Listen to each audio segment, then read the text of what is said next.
Hello, this is Rocky Marciano. When I was heavyweight champion of the world, they called me the Brockton Blockbuster. You find out why.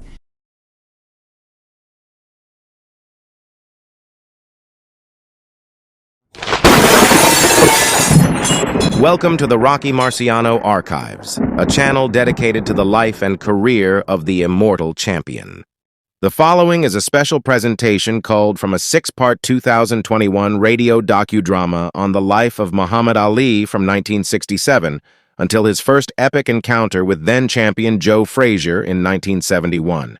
Narrated by Grammy Award-winning musical artist Nas, this portion focuses on that mythical meeting between Ali and our immortal champion, Rocky Marciano, featuring Trevor Dion Nicholas as Ali, with Marciano brought to life by Philip Demule.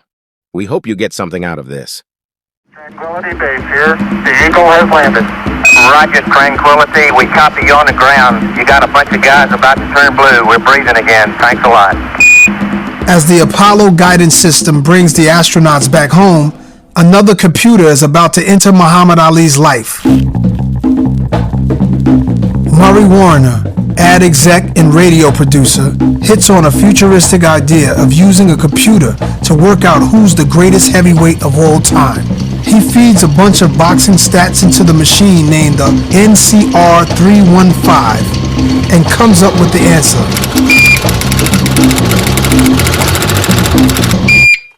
Rocky Marciano. Who's Rocky Marciano? Come on, one of the greatest of all time. And don't just take my word for it. Here's the BBC's boxing correspondent Mike Costello. Rocky Marciano was the world heavyweight champion in the late 1950s and was regarded as the next great world heavyweight champion after Joe Louis. If you go through the history of the heavyweight championship, then there are names that are studied through the history of the championship that are always, or at least often, mentioned when people are asked to compile their list of the greats. And Rocky Marciano retired as the undefeated world champion, unbeaten in 49 fights.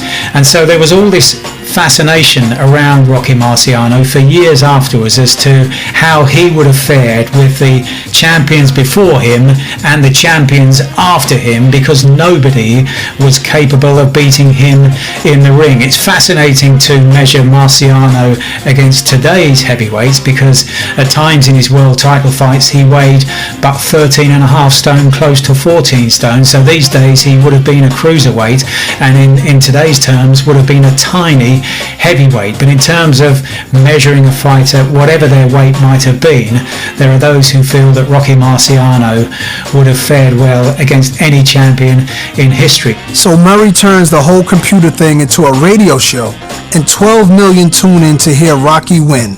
Only problem, Ali doesn't agree and sues. So Murray has another idea. He convinces long-retired Marciano and the exiled Ali to film a fake bout and call it the Super Fight. The computer still decides the winner, but neither boxer knows who that is until the film's release in theaters. So here are Ali and Belinda in a North Miami warehouse, watching a crew set up for what the BBC would call the most sensational fight of this electronic age, even if it was one that used ketchup for blood. Hey, here's Murray. There's the champ. Thank you, very kind. Let me introduce to you the one and only undefeated heavyweight champion. Y'all with undefeated. a record 49 wins and no losses. The Brockton Blockbuster himself, Rocky Marciano. Thank you. And let me just say, I'm delighted to step out of retirement for one last fight. And I'm honored to do it with the best fighter in the sports game today, Mr. Cassius Clay. Ali! Muhammad Ali! Girl, shh. You're embarrassing me in front of the champ. What's that thing on his head? Is that a toupee? He looks good for 45. Lost a ton of weight. His jaw looks like Dick Tracy. Oh, he's coming over home, man. Gentlemen, I wish I had a camera on hand to capture this historic moment. It's a pleasure to meet you, Mr. Ali. How you doing, champ? Never better. You know, I changed my name when I got started. The family name's Marciano. Well, you try getting them to announce that in the ring. And you must be Belinda. That's right. Nice to meet you. You make a beautiful looking couple. I'm looking forward to spending a few days in your company. Oh, well, you too. Excuse me, I need to get changed and prepare for our encounter. I'll see you in the ring. In the ring, Ali and Marciano fight 71-minute rounds, with every kind of scenario scripted, ready for the edit. That's it. Yay. Come on in, Rock. And pin Muhammad against the ropes. There you go, excellent. That's it. Now come on, make it look realistic. Lots of movement, And time. Bingo, that's what I like. Let's take 30 minutes, everyone. Murray, how do I win this kooky science fiction fight? Just tell me. Mr. Ali, it'll all be revealed next January. I'll pay you $5, maybe even $10 to find out. During a break in filming, Belinda and Rocky head outside. I'm missing all the good weather. Come and join me. All this hanging around must be very boring for you. Oh, I don't mind. I get to enjoy the Florida sunshine. Listen, I've been in the ring with a lot of guys. I know it's been a few years for him, but up close, I've never seen anyone that fast. His hand speed is, forget about it.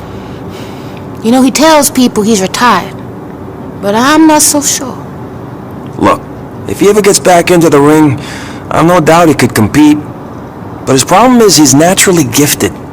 I don't understand. He's so good he could coast through a fight and still win 9 out of 10 times. The thing is, when you can do that, you think, why should I train? And that's when you get hurt. Do you think I could get him to quit?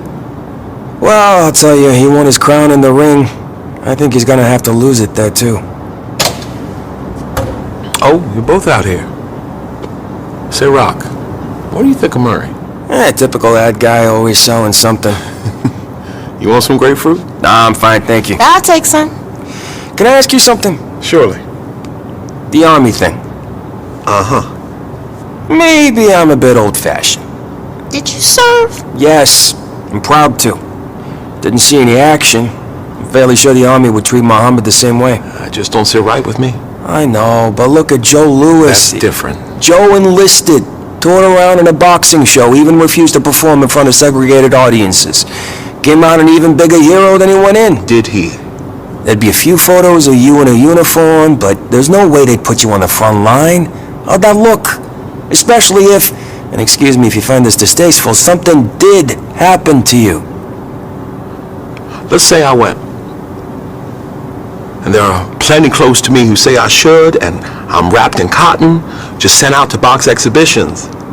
Now, what message does that send? Men who feel like I do see me dressed for Uncle Sam, so they think, well, if Muhammad Ali went, then maybe I should go too. And they die out there. How do you think that'll sit on my conscience? All right, I had to ask. You mind me asking if you trained for this? I know it's all hypothetical and scripted, but... Yeah, I was meaning to. We still got all these legal battles. It's been hard to find the time. You? I did. Went back to my old camp, got myself off from the world just like it used to be. The Brockton Blockbuster back in business. Hey, wouldn't it be great if there was something we could do, the two of us, after all this? Oh, the boxing thing? I watch the news at night and I feel like, is this the best we can do? We all seem to be at war. What are you suggesting? I don't know. A tour or something? Get in a bus, travel around, forget the politicians, speak to the people. The Brockton Blockbuster and the greatest. We shake up the world. You really serious? Sure. People are afraid of change. Well, let's talk after this is all over. Absolutely. Let's do something. I have a good feeling about it. The shoot is wrapped, and the fighters head off home. It doesn't take long for Ali to find out the computer's decision. A knockout? Man, are they kidding? In the 13th round, he would have needed oxygen to get past the 10th. Calm down, Muhammad. It's just make-believe. People gonna see this phony fight and think it's for real and that I'm all washed up. Brother, what did you think was gonna happen? The man came out of retirement, he was 49-0, and white. Ain't no way they were bringing him back to lose. He had a hair piece. I can't be losing to a man with a toupee. Rockman, get Murray on the phone. Tell him we're gonna sue. Again? You cashed the check, let it go! Get my lawyers, get Murray. Hello? Yeah. Hold on. Muhammad! Get rid of him, get Murray on the phone. It is Murray. The man's got some splaining to do. Murray, what's going on? What? When? On August 31st, Rocky Marciano boards a four-seater Cessna plane on his way to a surprise party for his 46th birthday. 3 hours into the flight, the pilot hits trouble, losing control in heavy cloud. A witness, Miss Colleen Schwartz, hears the plane's engine stop. I don't know, I guess it sputtered again, and then I heard this awful thud, and I knew it had crashed. All on board were killed. It's reported that Ali cries when he hears the news. The super fight is released into American cinemas on January 20th, 1970, with Marciano winning by a knockout in the 13th round. In his autobiography, Ali writes about his meeting with Rocky Marciano. Our work was phony, but our friendship became real. Thank you for listening. Join us again next time as we continue to explore the remarkable life of an extraordinary man. Until then, in the words of Rocky himself, Just remember, keep your left hand high, chin down, and keep punching. If you like this content, then hit the subscribe button. To really support this channel, consider joining for just over $1 a month and unlock ad-free members-only content. Every member will play a key part in revealing the real Rocky. As soon as the bell rang, it was a completely different person going out there, and I couldn't explain it except I just enjoyed combat. I just enjoyed the sport that I had learned so well, and I had practiced so much that when the bell rang, I did a job. I could concentrate on the opponent. The fight itself was strictly to prove myself as a fighter. I had to prove that I was a better man.